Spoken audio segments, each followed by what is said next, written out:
So I left my last video talking about antibiotic resistance um, in, and use of antibiotics in agriculture, and so apparently there's been a ban on using antibiotics as growth promoters, and I kind of say that in quotes, since 2017.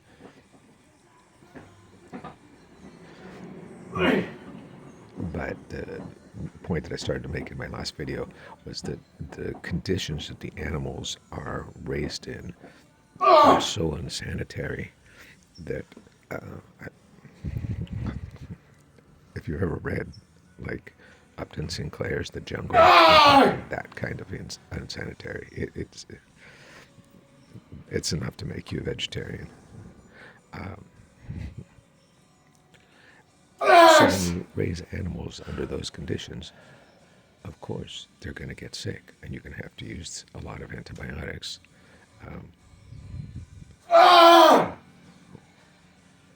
So they have a quote here. It says, antibiotic resistance is one of the gravest global public health threats.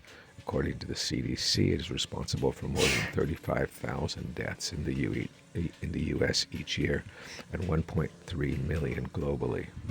And I work in a hospital, and there are a lot of surgeries that really could not be done with any degree of safety if you were not able to give prophylactic antibiotics. You know, you open up somebody's brain, and if anything gets in there and you don't have antibiotics to treat it and prevent it, that becomes a much scarier procedure.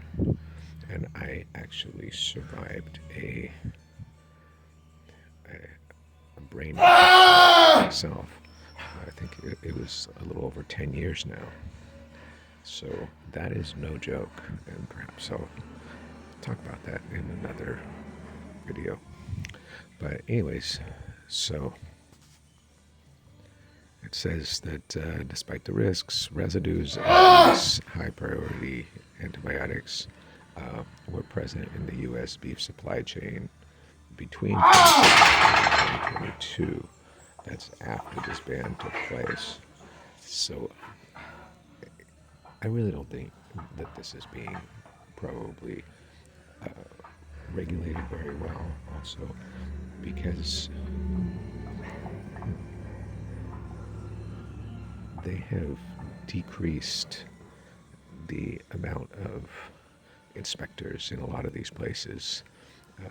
And I know in some of the poultry processing and stuff like that, they're almost allowing them to self-regulate, which if you let the fox guard the hen house, you pretty much know what's going to happen. So what's going to happen is there's an analysis by the Guardian of the 10 biggest meat packers revealing that all had at least one high-priority antibiotic in use on one or more farms supplying these companies, and several were found to have as many as 7 in use. Okay, so cattle farms selling to JBS had 7, cattle suppliers to Cargill had at least 5, blah, blah, blah. Okay, Cargill said judicious use of antibiotics prevents sick animals from entering the food supply and ensures that animals do not unnecessarily suffer from disease. Oh yes, they're humanitarians. I know that. They said, we are committed not to use antibiotics. They're critically important for human medicines, as defined by the World Health Organization. Unfortunately, a lot of these antibiotics, like they'll have some that are kind of like similar families, but the antibiotic resistance can have cross tolerance because, say, you know, for example, if it's some type of a cephalosporin, even though it might not be exactly the cephalosporin that we're using in the hospital, but it still can develop cross tolerance. So this infectious disease specialist in Chicago, he says the use of all these antibiotics creates an unrelenting cycle of escalation. So you have to use more powerful antibiotics because you don't want want a patient to become ill and die, and then you use those more powerful antibiotics, and eventually you get resistance to those antibiotics. And what you end up with is you end up using more powerful antibiotics, more expensive antibiotics, antibiotics with greater side effects, because the original ones that you wanted to use no longer are effective.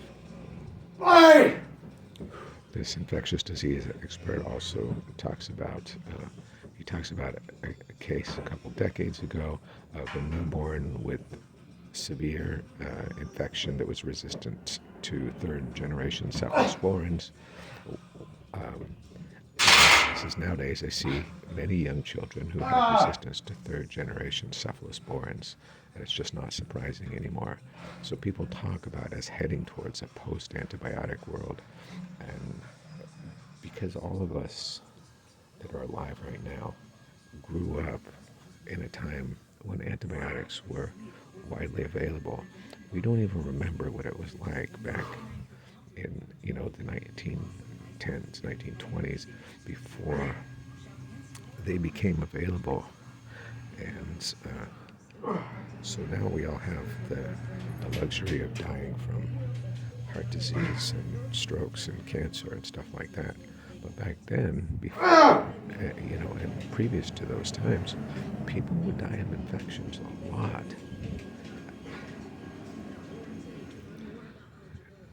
So they're still allowed to use antibiotics. It says farmers can still routinely use antibiotics to prevent disease so long as they have a prescription from a vet. So you can use it to prevent disease, but you're not allowed to use it for growth promotion. And then this veterinarian and public health consultant, she says for some of the drugs that they're using, the dosages that are used for prevention are exactly the same as what they were using for growth promotion. The bacteria don't care what you call it. They are going to do what they do, which is try to survive, and becoming resistant to antibiotics is part of how they survive. McDonald's has repeatedly dodged calls for it to set targets to reduce the use of antibiotics by farmers supplying it with beef, according to this public interest group. In 2018, McDonald's was praised for pledging to set targets, but 4 years later, little progress has been made because they don't care. They are interested in profits. And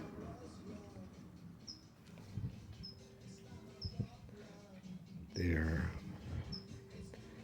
goal is to make money. There's a huge demand among the public for cheap meat. And so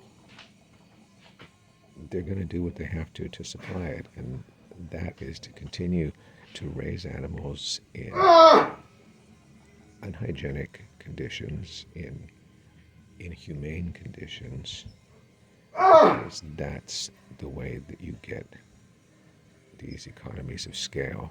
That's the way that you can produce such large amounts of meat. It's not through raising grass-fed cows and free-range chickens and stuff like that. There's just not enough land to do that. It's too costly. So people who think that, what I'm eating, this organic stuff that was raised, by raise these happy chickens, have a good life, or happy cows have a good life before they're slaughtered. Well, 98% of the time it's just not true. And we'll call it a day there. All right?